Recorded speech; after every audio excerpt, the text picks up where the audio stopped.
अस्सलाम वालेकुम। मैं अपने देखने वाले को बताना चाहता हूँ कि ये है इंडस रिवर है, और जो इंडस रिवर का मेन जो पुल है उससे आगे एक लिंक नहर है, और उसके ऊपर ये रुकावटें खड़ी की गई हैं। आप देख सकते हैं कि लुक को गर्म करके आप देखें गौर से कि ये इसके अंदर शीशे, ये मेडिसिन की जो बोतलें हैं एक कच की, इसको ये देखें कि ये डाली गई हैं ताकि वो गाड़ियों को टायर वगैरह और कारकुनान के जो है वो पाँव वगैरह ज़ख्मी करने के लिए राना सनाउल्लाह के इंतज़ामात हैं। ये आगे देख सकते हैं कि ये कंटेनर्स खड़े हैं एमरजेंसी, और ये आप देख सकते हैं कि ये इन्होंने कंटेनर्स में मिट्टी डाल के और रेत डाल के और इसको बंद किया गया है, और दूसरे साइड पे जो रोड है उसको भी बंद किया गया है। और ये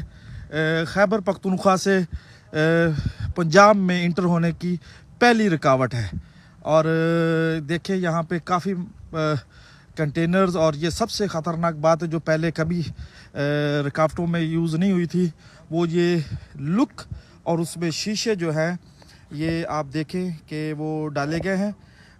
ताकि, और ये बहुत ही घटिया हरकत की है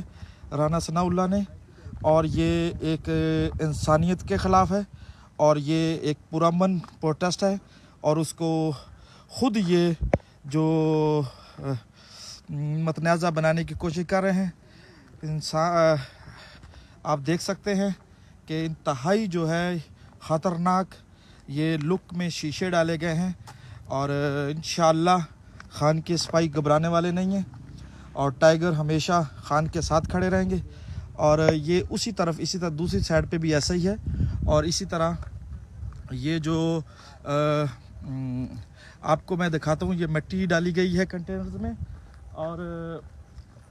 इसी तरह एक आगे फिर कंटेनर्स लगाए गए हैं और उसी में भी मिट्टी डाली गई है, और वैसे भी इसके रोड के ऊपर मिट्टी रखी गई हैं कि रुकावटें डाली जाएं। और जबकि आपको पता है मरीम नवाज़ ने लॉन्ग मार्च किया, बिलावल ने किया, मौलाना फजल रहमान ने किया, और ख़ान साहब की हुकूमत में उनको किसी को भी रुकावट नहीं डाली गई। लेकिन आप देख सकते हैं कि अब ये एक मिट्टी का बहुत बड़ा तोदा टाइप चीज़ कैम की गई है कि ताकि ये आगे ना जा सके। और ये आप देख सकते हैं, और रोड की दूसरी जानब भी पिलर, और ये पिलर्स भी रोड में लगाए गए हैं। और ये है खैबर पख्तूनख्वा से जब आप पंजाब